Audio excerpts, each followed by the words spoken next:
This story is about Jacob. Jacob had 11 sons, 9 by Leah and two by Rachel. Now, Benjamin and Joseph were his two youngest sons by Rachel, and he was very fond of Joseph, and he made Joseph a coat of many colours to show his love for him. And he taught him to read and write. Now, the other brothers were out working in the fields long hours, and they used to send Joseph out to go and check up on them. And Joseph would say, I've had a dream. I had a dream that my sheaf of wheat stood upright and all your sheaves of wheat bowed down to it. And the brother said, oh, right. And then he'd go home and he'd tell Jacob and his brothers of another dream where 11 stars would bow down to him and the sun and moon would bow down to him. And his father was a bit worried about this, but stood by him and said, oh, right. Then one day, Joseph went out to Dohan to check on his brothers working in the fields. And his brothers set on him and threw him down a well. And just at that time, the Midianites were coming past. And the brothers hauled him out the well and sold him to the Midianites, taking his coat off him.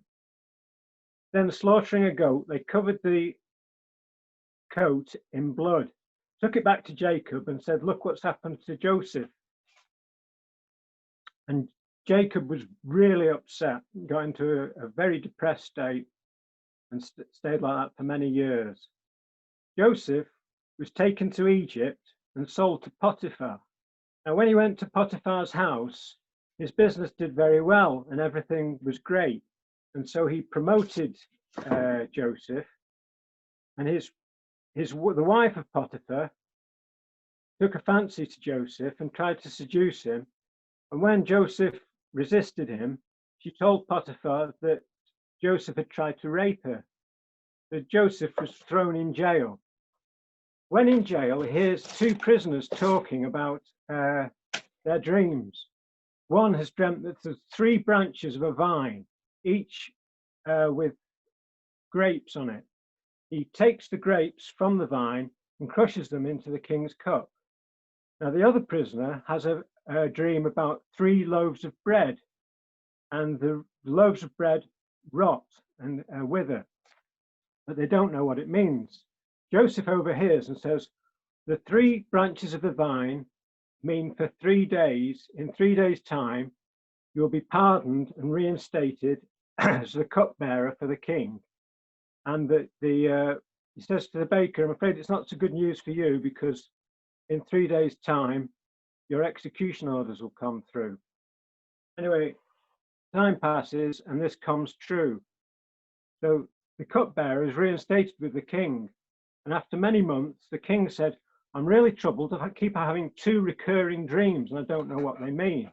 The cupbearer says, I know a chap in prison who'll be able to tell you what your dreams mean. So Joseph is sent for and set before the king. And the king said, I had a dream down by the river Nile where 7 cattle jumped out of the river, and they were big, strong cattle. And then later, 7 thin, disease-ridden cattle came out of the river and ate the good cattle, and then they died. Then I had another dream where there were 7 grains of wheat that germinated and grew up into very strong plants bearing grain. And then 7 other plants came, wrapped around them, and everything died. And I don't know what it means. Well, says Joseph, what it means is there will be 7 years of plenty, followed by 7 years of famine. Ah, says the king, that makes sense. That explains it. You're a very wise man, but what should I do about it? And Joseph says, well, you should, in the years of plenty, store up as much as you can, and then you'll have enough for the times of famine. Ah, says the king, that's great. Well, I'll appoint you as my governor, and you shall reign over my kingdom to sort this job out.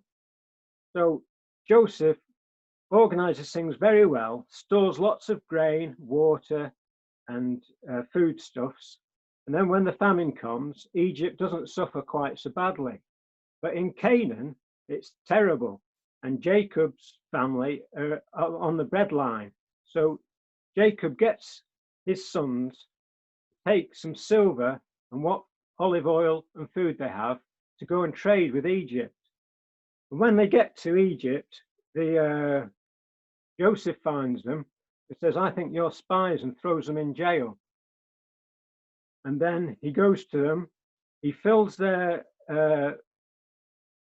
feed bags with feed, returns all their silver, and says to them, "Go and bring me your younger brother, Benjamin." And he keeps Simeon as a ransom in jail. The brothers go back and they say to Jacob, "Look, they've got Simeon and they want Benjamin. You've got to give them Benjamin."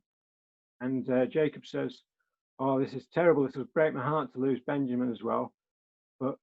And the brothers say, "Well, we're going to starve anyway if we don't go back." So he gives them Benjamin, and the brothers go back with more silver and more food and says, "Look, here's Benjamin." And Joseph says, "Right, let's have a feast then." And he sets everybody down and they have a great feast. And at the end of it, Joseph fills the bags with more silver, more food, and then plants a silver cup in Benjamin's sack and then sends them off again.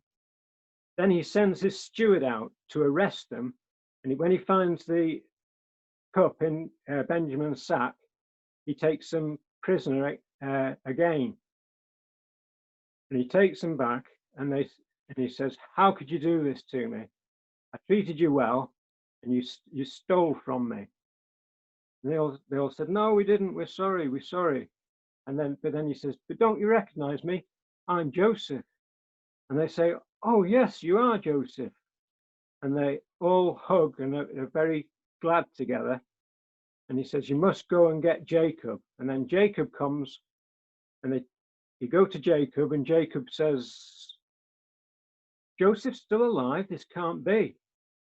And then God speaks to Jacob and he tells him that as he's the son of Isaac and the son of Abraham, he must go to Egypt and he must trust in his sons and Joseph and Benjamin, and he must go to Egypt and live out his days in peace.